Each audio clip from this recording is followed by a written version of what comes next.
From the world of politics to the world of business, this is Balance of Power.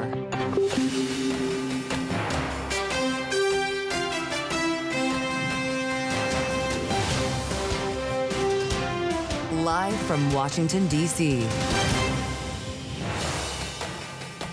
President Trump is leaving it up to Scott B.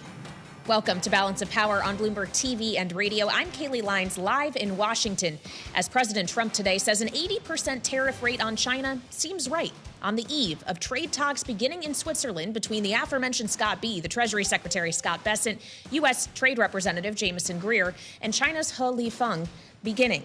We'll have more on what we can expect with Bloomberg's Tyler Kendall, who's live at the White House, plus get analysis and insight from Nazak Nikakhtar, formerly of the International Trade Administration. Hagar Chemali will be here, too, now with Greenwich media strategies ahead of President Trump's trip to the Middle East next week.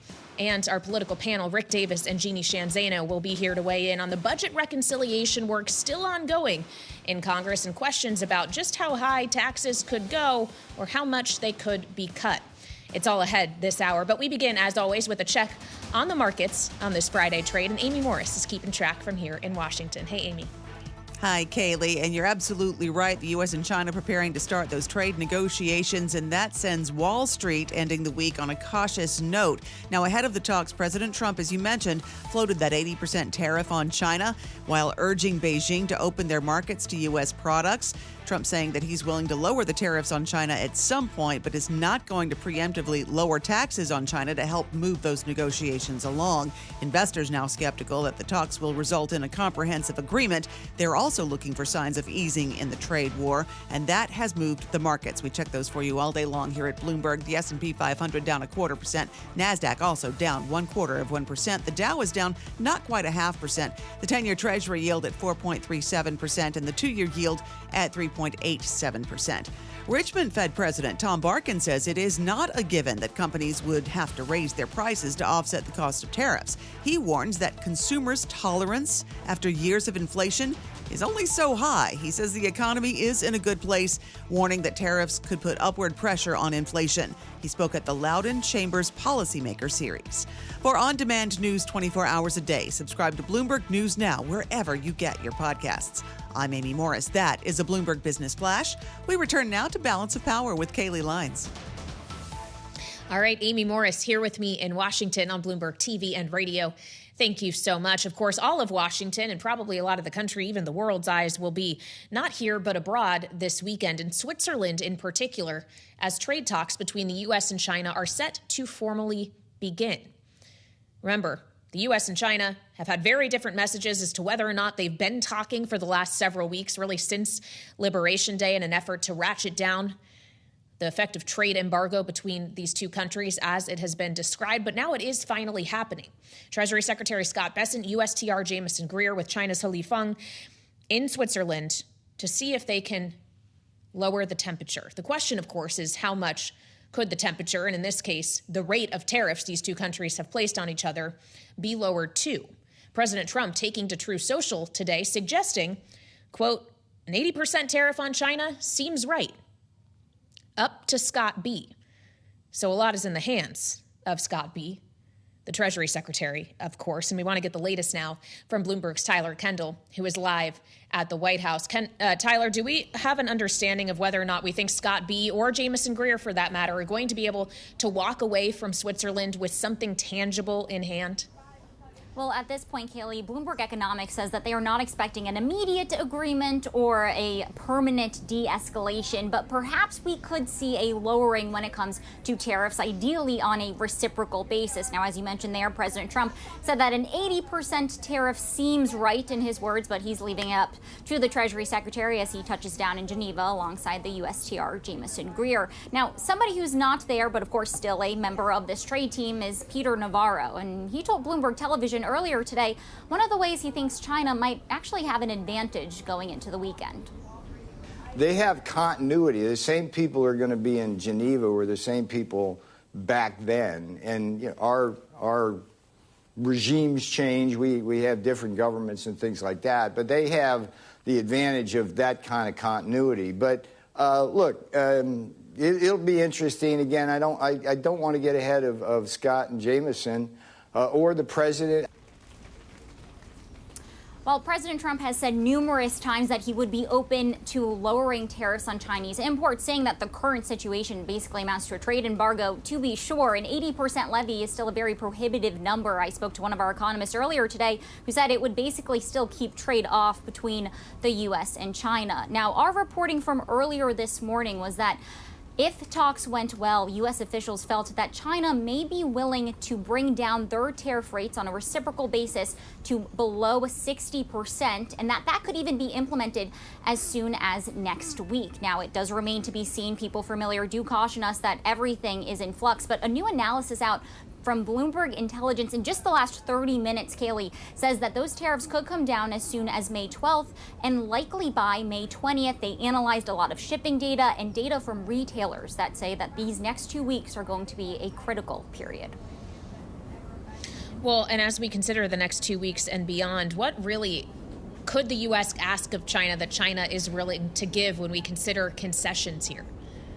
Well, there's a few things on the table that the U.S. might be interested in. One, of course, as you heard President Trump say earlier, that they want to see an increase in market access. Perhaps that could mean that China could commit to some bigger purchase agreements, perhaps resurrect some of those purchase agreements that we saw under the Phase 1 China deal, particularly when it comes to agricultural purchases into China. Another thing, of course, that we know is on the table is that the U.S. could ask them to tighten controls around fentanyl flows. Of course, that's how that 20% tariff against China originally went into place. And then lastly, but very importantly, and our reporting indicates that this is high on the priority list for this White House, is that they could be asking for China to loosen some of its export curbs when it comes to critical minerals and rare earth minerals. Of course, China is a huge exporter of these to the United States and has taken recent steps to really try to bring them back, dial them back in a bid to counter the U.S. amid what has been this escalating trade war.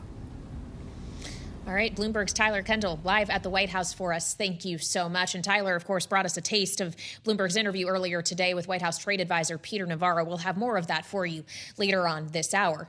But first, we have our political panel to bring in. Bloomberg Politics contributors Rick Davis and Jeanne Zaino are with me. Rick, Republican strategist and Stonecourt Capital partner. Jeanne, a Democratic analyst and senior democracy fellow at the Center for the Study of the Presidency and Congress. Jeanne, when we consider the backdrop to these conversations happening between the U.S. and China tomorrow, knowing that polling suggests Americans are unhappy with the trajectory of tariff policy, they are worried about the economy. You're seeing it showing up in sentiment data as well. How badly does the Trump administration actually need progress to be made to lower the temperature with one of our largest trading partners? You know, I think they do need to show that they are, as you said, lowering the temperature.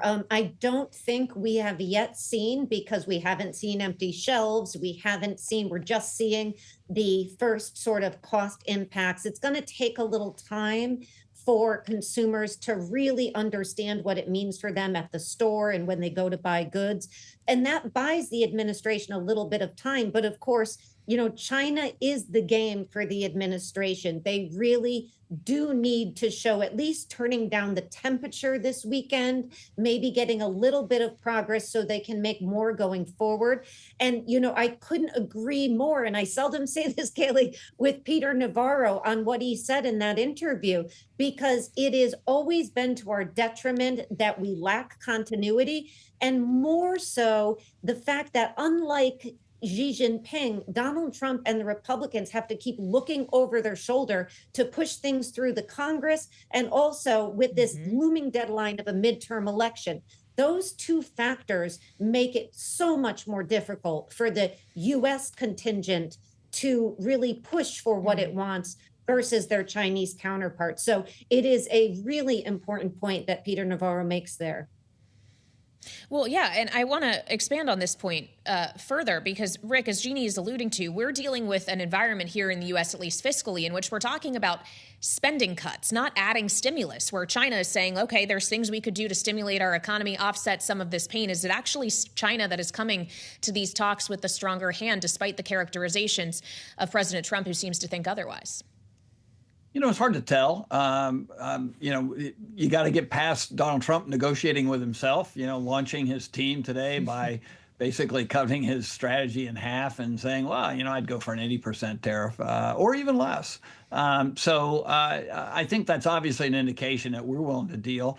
But the reality is that the reason that China has had to produce a stimulus strategy is because this trade embargo has basically shut off trade with their largest trading partner, and that has a significant impact on companies that are basically producing goods that are destined for the U.S. market. And the other thing that I think is underreported is the strategy that Trump has of basically now being open for business for any trade deal on various bases, not just the balance of trade, but on other non-trade items, has really gotten the attention of other China traders who are, from what we can tell, flocking to Scott B and the trade team to cut a deal. And China looks at that and goes, well, we really hope that they had actually joined our ranks to oppose the U.S. trade sanctions that we've put in place. So I think there's a real political problem for China to see how much of an attractant doing business with the U.S. is compared to maybe siding with them against the U.S. on our trade regime.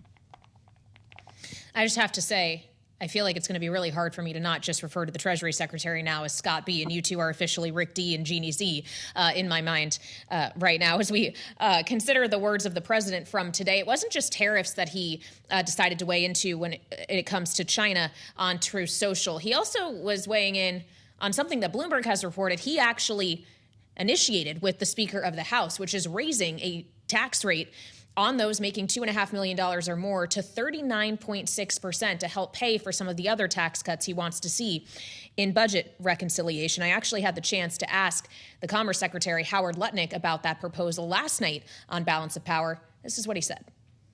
The president's trying to make sure he gets no tax on tips, no tax on overtime, and no tax on Social Security. And if he says, look, the richest Americans, remember, he cut it from 39.6 to 37. So if he just goes back to what he did last time, I'm in favor of that. I think it's smart, as long as it's a redistribution to his priorities of no tax on tips, no tax on overtime, and no tax on Social Security. I think it's smart. So Howard L. thinks it's smart. But does President T really think it's smart also? Because, Jeanne, I'm looking at this True Social post today that says, quote, the problem with even a tiny tax increase for the rich, which I and all others would graciously accept in order to help lower and middle income workers, is that the radical left Democrat lunatics would go around screaming, read my lips, the fabled quote by George Bush the elder that is said to have cost him the election. He ends by saying, Republicans probably should not do it, but I'm okay if they do. Does that tell them that they should, Jeanne, or that they shouldn't? Because I'm a little confused on this one. I was too, Kailey L, and it's fascinating because he sort of giveth and then he taketh away. And I think in this case, as much as he wants to blame the liberal lunatics, the reality is there is a good portion of his base for whom this idea is not particularly popular. And I think the fascinating thing is it's reflecting this real deep divide in the Republican side between the Bannon populists and the Elon Musk plutocrats. And at this point, he was sort of giving to the Bannon side, and then he's taking away, because I think he recognizes how difficult it is, even for this changed Republican Trumpian party, to float increased taxes. He's doing it with tariffs, but of course, he keeps reiterating, these aren't a raise on taxes, which of course we all know they are. But in this case, this would be a fundamentally huge pill and difficult pill for Republicans in the Senate and the House to swallow. So I don't think it gets there. And I think he woke up this morning, recognized that, and said, okay, if you want, but I'm not going to push too hard for it. Well, so, Rick, you've obviously seen a bit of a change within your Republican Party, as Jeanne is alluding to, over the last many years. But are they really ready for this change in particular? It's Republicans who are going to hike taxes on anyone? Probably not. I think that the original concept presented by the president kind of fell flat. And he is many things, but he is not blind to the political ramifications of what he does. And so here we are, seeing him kind of negotiating with himself. I'll trot this out, see if it goes. But the reality is, and I think the White House is starting to understand this, they have a massive hurdle to get the big, beautiful bill in its current state passed through the House of Representatives specifically. And by adding any kind of controversial items, and obviously a tax increase under any circumstances with most of the members of the conservative group in the House of Representatives, would be seen as adding an enormous amount of burden, and not just cost, but political burden. And so this thing could collapse on its own weight, and so why add any more weight to it? And I think the president, basically figured that out this afternoon and started, giving people a reason to go their own way. And he really is starting to treat Congress with kid gloves compared to the first 100 days of his session, where he basically ignored Congress and said, just give me my confirmations and I'll go about running the government through executive orders. So I think they're trying to change their tone. They're trying to give space to the House. They're trying to even, sort of do what they can to facilitate a bill getting through, and the House is struggling. So I think this was a smart move on his part. Typically, we wouldn't like this kind of announcement and then backing off, but I think the key is giving members a chance to do whatever they want to do and let them figure out a course forward is the right approach for this White House. Well, and Rick, just quickly here, we've been focusing a lot of our attention, and rightly so, as they're moving first on the House and the difficulty the House is having in putting it together. But what about the difficulty of getting the Senate to choke down whatever it is the House can pass? Is there enough alignment between the two chambers on this package? There are a lot of House members right now who are wishing, at least they told me, that they were wishing that they had taken up the John Thune approach, which was to split the bill in half and do taxes first. So I think that there's nervousness about that. I don't think that we're in a situation where the Senate's just going to take these massive budget cuts, upwards of $1.5 to $2 trillion that the House is talking about, just because that's what was incumbent in the package. I mean, there's less than $200 billion in cuts in the Senate package. So that's a gulf that is just not going to get filled. And I think we're just beginning to see a reality taking place, which is this: even if the House is able to get a bill passed, and there's no guarantee about that, the reality is just not going to meet the Senate's expectations. Well, and Jeanne, when we consider the likelihood of passage in our final minute here, do Democrats need something to pass that either doesn't have tax cuts for the wealthy or does include cuts to Medicaid so that they have something that they can adequately message against in 2026? I think their message is going to be that the GOP is consistently helping the rich by taking away Medicare and Medicaid from the working poor, the working class. And that's why Donald Trump's messaging about, increasing taxes on the wealthy was so fascinating. It was something that Democrats would surely have supported and liked. But Kailey, can I just say, I thought it was fascinating in your interview with Howard Lutnick. He kept reiterating that Donald Trump is committed to those tax breaks on tips, overtime, and Social Security, which leaves us in the same problem we began with, which is how do you pay for any of this? Yep, math can be difficult. Jeanne Zaino and Rick Davis, Bloomberg Politics contributors, our political panel on this Friday. Thank you for being here on Balance of Power. And we have much more still ahead as we bring in Hagar Chemali next, looking ahead to President Trump's trip to the Middle East next week. That's on the other side of this break here on Bloomberg TV and radio.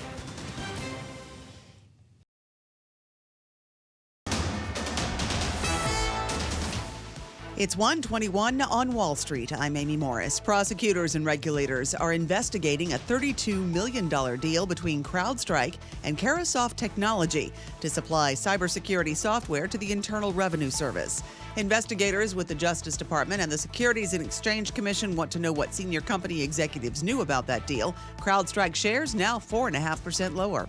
Wall Street ends this week on a cautious note as the U.S. and China prepare to start trade negotiations. The S&P wiping out its gains and bonds edging higher. We check markets for you all day long here at Bloomberg. The S&P 500 now down 0.1%. Nasdaq down 0.1%. The Dow is down 0.3%. The 10-year Treasury yield at 4.37%. The 2-year yield at 3.87%. Pinterest shares more than 5% higher at this hour after its second quarter revenue guidance topped estimates. The company's efforts to use artificial intelligence to boost growth seem to be paying off.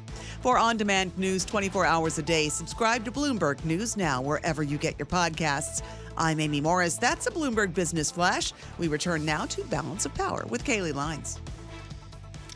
All right, Amy Morris, thank you so much. Checking out the trading on this Friday as we wrap up another incredibly busy week in Washington, though they all seem to be these days. Another one of those weeks where there's so much news that sometimes you don't have enough time to talk about it all. Like yesterday, for example, we got the first post-Liberation Day trade deal or framework between the U.S. and the United Kingdom, and we got history made in Rome with the election of a new American pope. And with those things going on, you'd be forgiven if you missed the Bloomberg scoop that the Treasury Department was actually developing a fast-track process for screening foreign investments in the U.S. through CFIUS, an effort that this administration, the Trump administration, expects could smooth the way for billions of dollars from foreign sovereign wealth funds to come into the United States. Sovereign wealth funds from countries like the UAE or Saudi Arabia or Qatar. No coincidence that those happen to be three countries where President Trump will be visiting next week as he makes a trip to the Middle East. And obviously, in addition to foreign investment, there's a lot of other things he is likely to discuss there. And that's what we want to get into now here on Bloomberg TV and radio. I'm pleased to say joining me is Hagar Chemali. She is now the CEO of Greenwich Media Strategies and founder, but also former director of Syria and Lebanon at the National Security Council. And here with me in our Washington, D.C. studio. Hagar, good to see you as always. Thanks for having me. Obviously, this is going to be a very big week for the president. There is a lot he'd like to discuss with the UAE and the Saudis and Qatar specifically. How should we consider the kind of financial aspect of this relationship as he's courting investment from these countries into the U.S. and how that influences actually the shape of those alliances and the positioning of geopolitics in the Middle East? Yeah, that's such a good question. No one is framing it that way, by the way. And because one of the most important pieces of this is actually an economic route that started under the Biden administration and is now being continued under the Trump administration. One of the real policies actually that's being continued called IMEC. So something where you're going India, Middle East, Europe, fashioning this corridor, if you will, to not only encourage economic trade with all of these continents and locations and regions, but also a lot of that is about becoming a counterweight to China. And so that's going to be a lot of the focus of this trip. There are going to be many things actually that they're going to discuss that are not economic as well.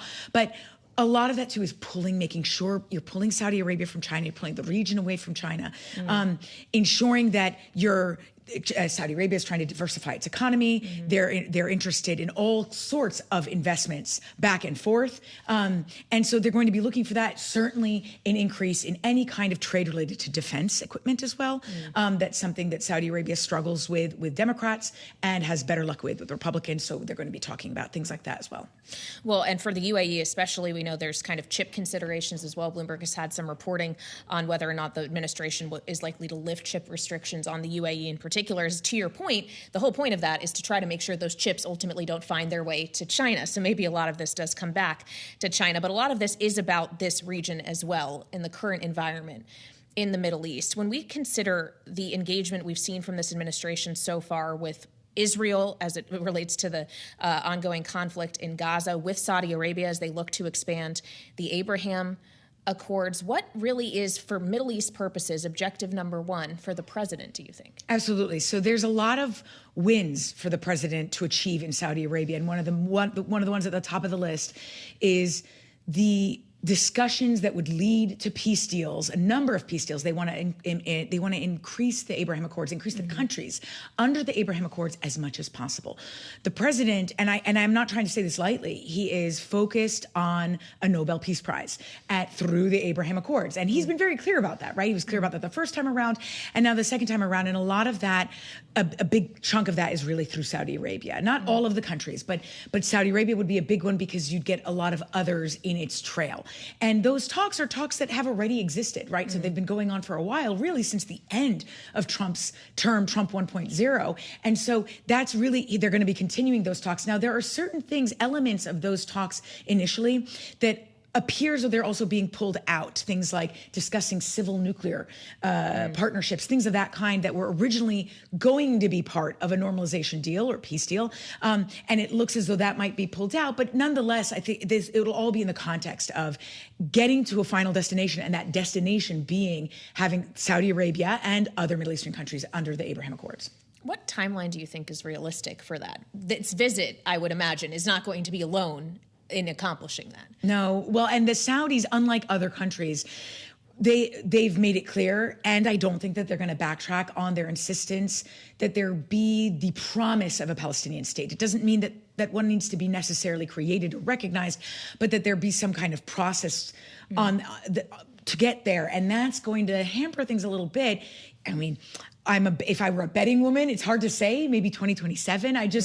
Sometimes I think it'll be in a year or so. And then other times there are days where I'm like, this is really happening. And then there are days where I think maybe another 2 years. Yeah, well, every day is different around here, that's for sure. But to your point on there being some kind of day after long-term solution for the Palestinians in Gaza, where even are we on those conversations, on the idea of renewing any kind of ceasefire agreement or bringing some kind of end to this conflict? Because the administration was very focused on that, very proud of the deal reached on the eve of Trump's negotiation.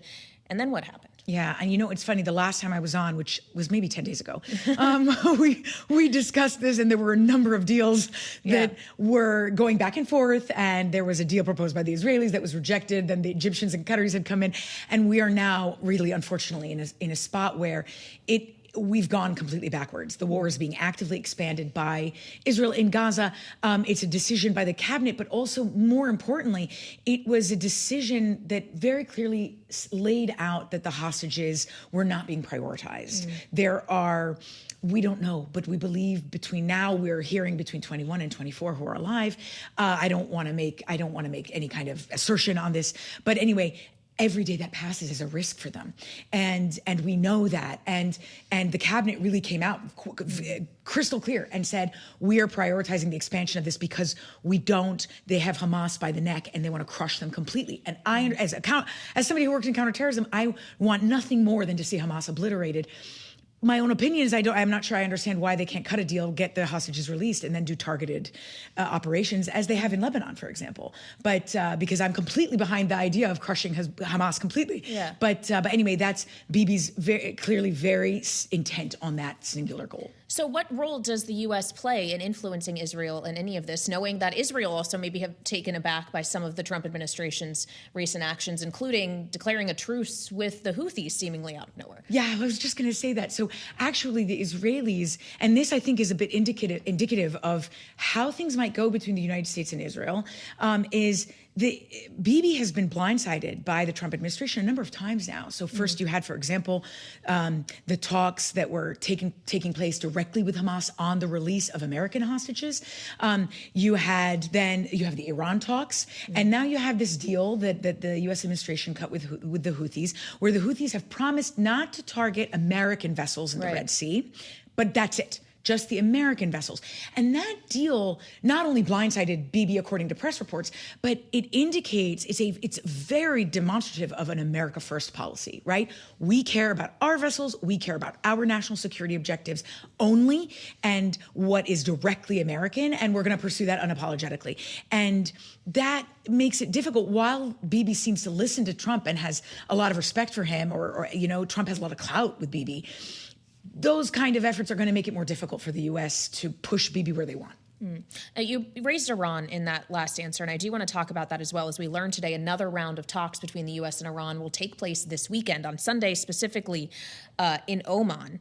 And I wonder how you see progress here, because we are still talking. This is the next round of talks in what has been a line of them in succession. But how far still does that put us from actually reaching some kind of agreement with Iran? Yeah. So this one in particular, the thing that I think so important to talk about these talks is that what I see a lot in the public discourse out there is that, it's just a repeat of what the JCPOA under President Obama. Is that thinking wrong? He's completely wrong. Okay. He's completely wrong. And I worked on that deal as a spokesperson. I was Treasury spokesperson at the time. I worked on that deal when it was happening under President Obama. This is completely different. This is based on an assessment that Iran is very close to a nuclear weapon, that would fundamentally change things in the Middle East and would trigger an arms race and completely change our national security problems there. Then that means that it inevitably could lead to a military solution, and that these talks are a last-ditch effort. So the talks are a last-ditch effort, and unlike the ones under Obama, they don't go into the nitty-gritty of how many centrifuges can they have, which centrifuges where in Iran, how much can those centrifuges operate, how much uranium. No, it's very singularly focused on you, Iran, can never have a nuclear weapon. There is no timeline. It's never. If you don't agree, the U.S. or Israel, whichever, will bomb those nuclear facilities. And that is a threat Iran takes very seriously, because in October, Israel bombed the defense systems around those nuclear facilities and Tehran, and the Iranian regime is very weak at the moment, so they can't risk that. So would they agree? They are in a position where these talks could go well to agree, because they're desperate for a win, given that they're on the defense and that they need to survive and that they need sanctions lifted. But I don't know that everybody across the Middle East is happy about that, by the way. I don't think the Saudis are very excited about that. I know that those who are working against Hezbollah in Lebanon are not excited about that. They want nothing more, me included, to see the Iranian regime crushed. Well, so President Trump could get an earful about this. He's not just coming to these countries with his own objectives. They probably have things they want to say to him in return. Absolutely. And I believe the Trump administration, from everything I've seen and those I've spoken to, there is a very large focus on this question of triggering a nuclear arms race in the Middle East. That is what incentivized these talks. And you even saw it with the Vice President, J.D. Vance. He said earlier this week that he's hoping that these talks could open the door for talks with China and Russia to talk about decreasing their nuclear weapons altogether, that everybody could. That's very, by the way, Reagan-esque way of looking at things. It's a positive goal, regardless of what people like me think of the Iranian regime. And so that's how they're going to couch it. And they're going to go to Saudi Arabia and say, listen, this is important. This is a priority. You need to support us, even if it's quietly behind the scenes, and let us do this. But I have no doubt that it will come with some kind of exchange of some kind, as it did under President Obama, whether it's defense equipment deals or whatever. Well, we'll have to look and see how all of this pans out next week. Good to see you as always, Hagar. Thank you for being here. Hagar Chemali, former director for Syria and Lebanon at the National Security Council, now founder and CEO at Greenwich Media Strategies, here with us on Balance of Power. I would note the White House Press Secretary Caroline Leavitt is currently in the briefing room talking about trade. She says that 80% figure of the tariff on China Trump floated earlier was just the president floating it. We'll have more on trade coming up next on Bloomberg TV and radio.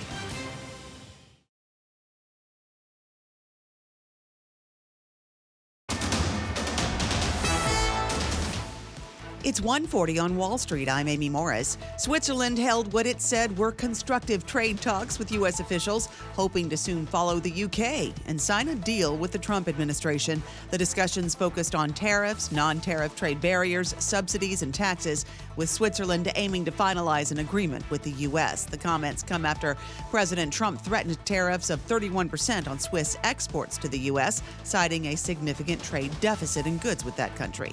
Wall Street may be ending the week on a cautious note as the U.S. and China prepare to start trade negotiations. We do check markets for you all day long here at Bloomberg. The S&P 500 down 0.1%, Nasdaq down 0.1%, and the Dow is down 0.3%. The 10-year Treasury yield at 4.37%, the 2-year yield at 3.87%.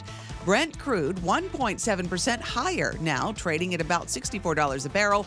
WTI 1.75% higher, trading around $61 a barrel. Those oil prices are on the rise on renewed optimism about China trade talks. Despite that optimism, though, trade tensions are in place, with the U.S. sanctioning a Chinese refinery and the U.K. targeting Russian oil exports.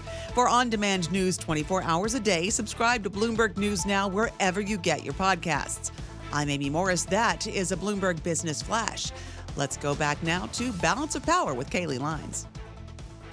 All right, Amy Morris, thank you so much. I'm Kailey Leinz here in Washington, live on Bloomberg TV and radio, as we still as we are pretty much every day, are keeping track of the latest when it comes to tariffs. After President Trump, of course, today floated the idea of an 80% tariff on China, much lower than the current 145% cumulative rate, seeming right, leaving it up to the Treasury Secretary Scott Bessent as he makes tracks to Switzerland for talks alongside the U.S. Trade Representative Jamieson Greer with China that begin tomorrow. And we're trying to get as much insight as we can into the thinking of this administration around trade ahead of that meeting and the aftermath of the framework agreed to between the U.S. and the U.K. yesterday. And we got some of that from Peter Navarro earlier on Bloomberg Surveillance. He's White House Director of the Office of Trade and Manufacturing Policy, and he had this to share with our colleagues. All we're doing is trying to level the playing field. I saw the EU kind of rattling sabers, I think it was yesterday, about some kind of retaliation. And I would just say to anybody who's in the European Union, I mean, how can you look us in the face and threaten us when your tariffs are higher? You have lost cases repeatedly at the WTO on us selling you things like beef and poultry, and you won't even honor that. So Peter, yesterday the president called Ursula von der Leyen fantastic, and he said he hopes to meet her. But are you saying that the European Union is not as high on the priority list than, say, other trading partners like South Korea and Japan? Not at all. I mean, the EU, to be clear here, we have the second highest trade deficit with the EU behind China. So they're very high on the list. All I'm saying here is that I found it unfortunate that the EU kind of fired, I think some term was fired shots across our bow. It's like retaliation will not work against the United States. We shouldn't have that. Let's talk. Let's figure this out. And it would be nice. Here, let's give peace a chance here. All we're asking for here in the United States of America is fairness. I mean, would you agree? Is there any disagreement on this set and on your set that the tariffs of the EU are higher and that the non-tariff barriers are higher and that the WTO in Geneva is basically sanctioning that through two things? Okay, but one Peter, is the... but would you agree with that? I mean, I think if I said anything that you would like to fact check there. There's a bigger question here. There's a bigger question here, and this is something that the German finance minister has come out and talked about, which is they'd be willing to drop all tariffs to zero if the U.S. were willing to drop all tariffs to zero. There is a willingness to negotiate around the board to a lower tariff regime. Would that be acceptable to you, or is 10% the new floor? So let's stay with that. See, that's such a misdirection, okay? It's the non-tariff barriers, stupid, to kind of paraphrase Bill Clinton. It's like it's the non-tariff barriers. So when countries like Vietnam or entities like the EU say to us, oh, let's all go to zero tariffs and everything will be okay. That's not the problem. It's part of the problem, but the bigger problem is the non-tariff barriers. In Europe, it's the VAT tax. So Peter Navarro choosing to focus on non-tariff barriers rather than the question around this 10% baseline tariff rate that still remains, which is what my colleague Lisa Abramowitz was asking about. And we actually heard from the White House Press Secretary Caroline Leavitt about that. She's still briefing the press from the briefing room as we speak, saying she had just heard from President Trump that he is determined on that 10% baseline tariff, that he is committed to it. So I guess there's your answer, at least for now. She also, of course, was asked about the president's musing on True Social today, suggesting that 80% was a tariff level on China that seems right. This is how the press secretary addressed that. The president still remains with his position that he is not going to unilaterally bring down tariffs on China. We need to see concessions from them as well. And again, that's part of the reason that Secretary Bessent is going to talk to his Chinese counterparts this weekend to start those discussions in person. As for the 80% number, that was a number the president threw out there, and we'll see what happens this weekend. And always in the effort of transparency, I'm sure you'll hear directly from the Treasury Secretary or the president. And as we wait to hear from the Treasury Secretary or the President, we add a voice of experience here on Bloomberg TV and radio. Nazak Nikakhtar is with me. She's National Security Practice Group Lead at Wiley. Rein, former Assistant Secretary for Industry and Analysis at the International Trade Administration as well. Nazak, welcome back to Bloomberg TV and radio. As we consider this number that was thrown out there, to paraphrase the words of the press secretary today by President Trump, that the tariff rate on China be brought from 145% down to 80%. Even at that level, what does that really fix? What trade can realistically happen with tariffs still that high? Great to be with you again. That's a really important number, because when we look at our trading relationship with China, we have two key issues. We have massive market access barriers to exports of goods and services into China. And then we have China's distorted command style economic system where the government pulls every possible lever of the economy, including, raw material, electricity, land, labor, certainly prices, to underprice the United States. And what I found out through my 25 years of experience dealing with trade with China, representing domestic industries, Chinese goods are typically valued at about 60, 70%, in many instances less than U.S. products. So yeah, I think the president, if he needs to point to numbers to justify his 80%, I don't think he's going to have to look farther than looking at China's market access barriers and China's level of underpricing that is aided and abetted by the Chinese government pulling these levers of the Chinese economy to underprice us. So he's essentially sort of level the playing field. Yeah. If you see justification for that number, do you have confidence that they actually could walk away from talks in Switzerland tomorrow at a number like that? Given your vast experience in dealing with China on trade issues, are they going to be a willing partner in these conversations here, Nazak? Do you think tangible outcomes are possible in the short term?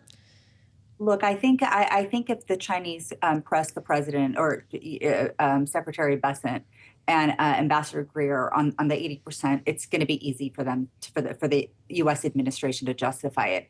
But I don't want to. It's impossible to overstate how difficult these negotiations are going to be. The U.S. is looking for the Chinese government to not only open up the markets for U.S. businesses, but really to reform their economy so the U.S. market, doesn't have to deal with these distortions that arise from the Chinese government intervening so much in the economy, including currency manipulation to underprice. But it's going to be very difficult to press for that because the Chinese government needs that to retain its position as the global manufacturer. So what we ask for, the Chinese government may not be able to give. And so the big question for Secretary Bessent and Ambassador Greer is, where do you find compromise? And can you find compromise at all? The Chinese are pretty much going to, I think, stand firm on what their demands are, which are continued access to the U.S. market and technology transfer from the U.S. to China. And those are things that the administration might not be too keen to give.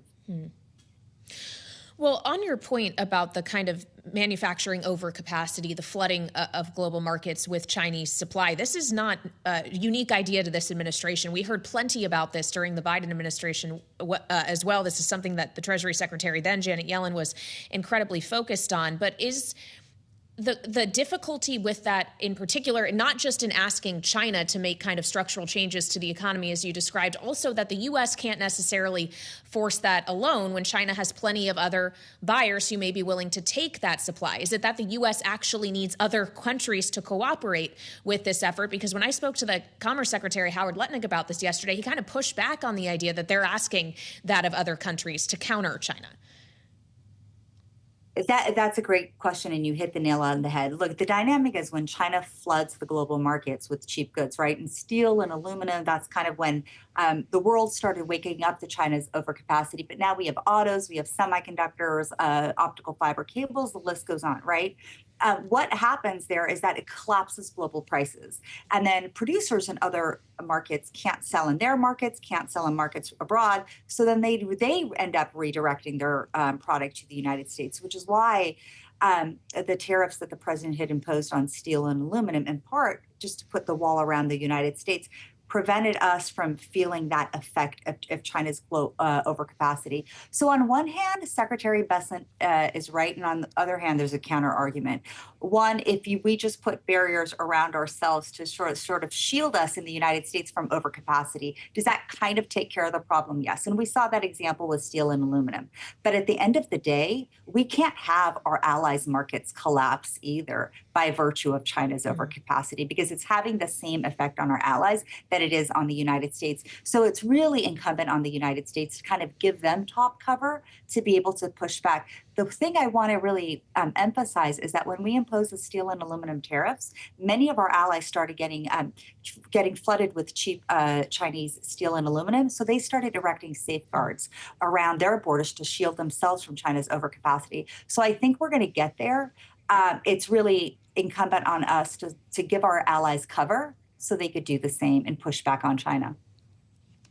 Well, one ally, the UK, now has a framework, at least trade agreement with the U.S. that does include taking down tariffs on steel and aluminum in particular, as well as kind of other sectoral elements, including this 100,000 auto quota where the tariff rate is only 10%. And I wonder what you make of that framework we learned about yesterday, knowing there's still details that need to be filled in, Nazak, and if you see that as being a kind of reliable blueprint that other countries might look to follow, or just being unique to the UK specifically. It's an important sort of signaling tool, right? I mean, there's elements of the deal that are really good, increased market access for agriculture in addition to the items you said. Market access, I think the U.S. government is estimating an increase of $5 billion. Still, the 10% tariffs remain on most goods from the U.K. That'll raise $6 billion in tariff revenue from the United States. U.K. tariffs on the United States drops from 5.1% to 1.8%. That's a big deal. There's a lot of good there. And I think what the president really wanted to do was quickly get a deal, a big deal that signaled to other countries, look, a deal with the United States is possible. We don't have to continue to be enemies. Peter, who was on just a little bit earlier, Peter Navarro, is right. Our allies in Europe, most of these European countries, if you combine their tariff and non-tariff barrier equivalents and convert it into a tariff rate, it's about 13% on the United States. Before the Trump administration, the tariff rates of the United States were about 1.6% applied tariff. So you see this huge disparity. So I think with Trump, again, the Trump administration is really at least hoping to signal to the markets is, we want to work with our allies again. We want to get to trade deals that open up both of our markets. And if we can do that, if we can integrate our economies with those of our allies, now we have a hope of pushing back against China. And let's be clear, Europe doesn't have to rely on the Chinese market anymore. Integrate your supply chains with the United States. I think this is what Trump's trying to signal. Integrate your supply chains with the United States. Neither of us are going to be dependent on China, and our economies are going to be stronger. I hope the president can execute that strategy, but we'll see what happens in Switzerland. Indeed, we will. Nazak, thank you so much, as always, for joining us. Nazak Nikakhtar, National Security Practice Group Lead at Wiley Rein, and former Assistant Secretary for Industry and Analysis at the International Trade Administration, joining me here on the early edition of Balance of Power. And we'll continue this conversation on China and trade later in the late edition of Balance of Power. Congressman Darren LaHood of Illinois will join me. He's a member of the China Select Committee, also can give us some insight as to what exactly is happening inside the House Republican Conference right now when it comes to advancing the massive spending cuts and tax cuts package they want to next week. So I'll see you back for more of that at 5 p.m. Eastern. In the meantime, Bloomberg Business Week Daily is just ahead here on Bloomberg TV and radio.